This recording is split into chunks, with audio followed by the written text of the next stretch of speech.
hate us. We're just like you. We're more German than you. We're the most liberal people in America today. The Jews. We're more American than you.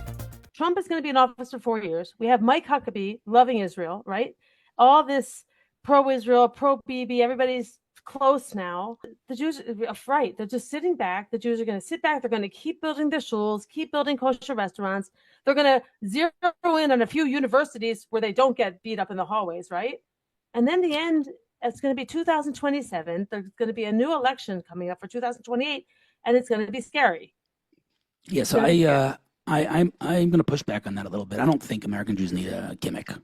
I know you didn't mean this, but I don't think they're that shallow. I think it's a decision that needs to be made, and yeah, I don't want to think that it's going to be anti-Semitism that will put them over the edge. I really don't. I don't want that to happen. I don't want that to be the reason they come home. But unfortunately, it's the same script. Unfortunately, in every single generation, every single empire, we, the Jews, this is what we do in every generation. The ancient Egyptians, the Greek, the Romans, the Soviets, the Nazis, we come and we say, hey, don't hate us. We're just like you. In fact, Germans, we're more German than you. Who are the most liberal people in America today? The Jews. We're more American than you, right? And we come to our hosts and we say, hey, don't hate us. We're just like you. And then our hosts, tragically, have to remind us. They're like, you're not just like us.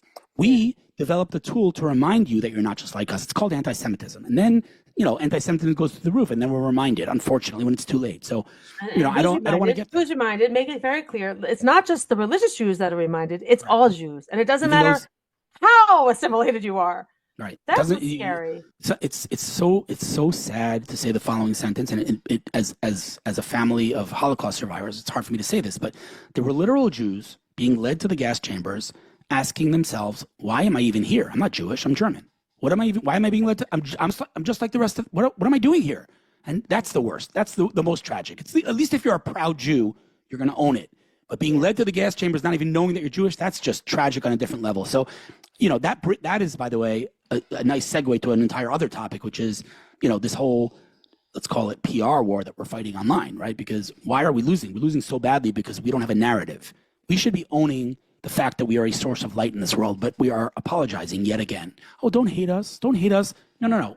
Hate us all you want. We are a source of light, period. Not because we're better than anyone else, by the way. Not to be clear. I'm not a supremacist. My DNA is not better than anyone else's. But my value system, based on the Torah, and the emphasis on the family unit, and the emphasis on education in a very woke and very confused world, differentiates us. And that is why we are here when every other empire has disappeared, and we are here and we are flourishing. We will continue to flourish. So we have to own that. And unfortunately, we're too apologetic, as we always have been. My recent trip, and I looked on the wall. They have the most beautiful exhibit of Jewish history, and it's like the kingdom of Israel, the kingdom of Judah, the tribes, and I was like, awesome!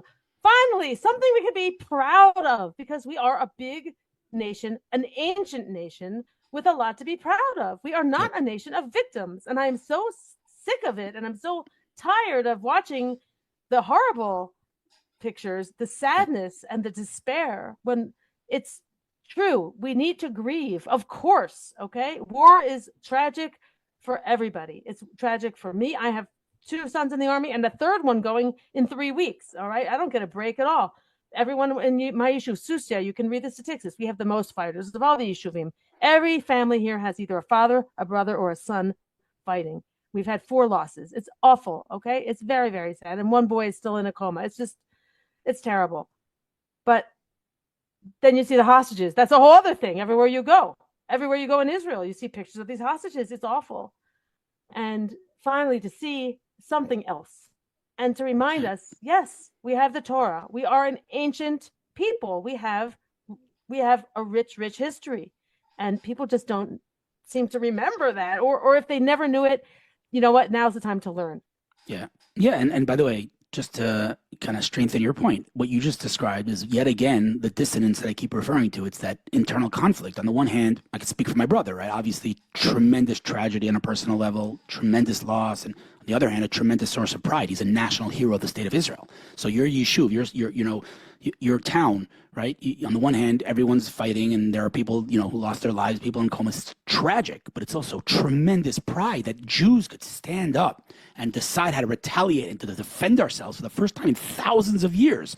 So it's that conflict. We live in that conflict. We live in that dissonance, that internal paradox. We all have it, and it's something uniquely Israel. Right? I don't think anyone else around the world really experienced such a thing. Our entire existence here is that internal conflict, constant internal conflict. Yeah. Never boring here. That's true.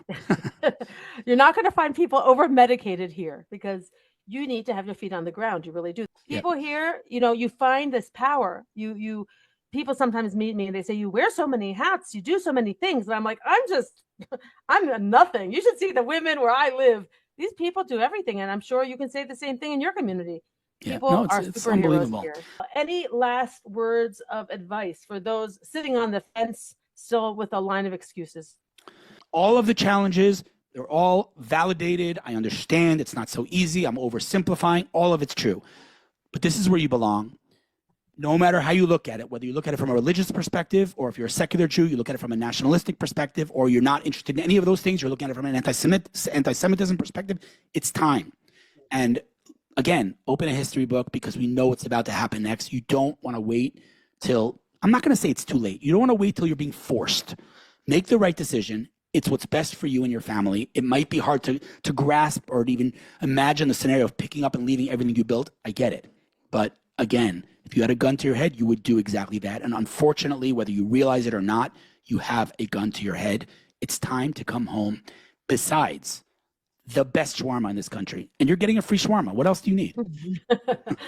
I'll say this and then we're going to get off because I don't want to say any longer. But, it's not like in the 1960s and the 70s, you come here, you can't ever visit again.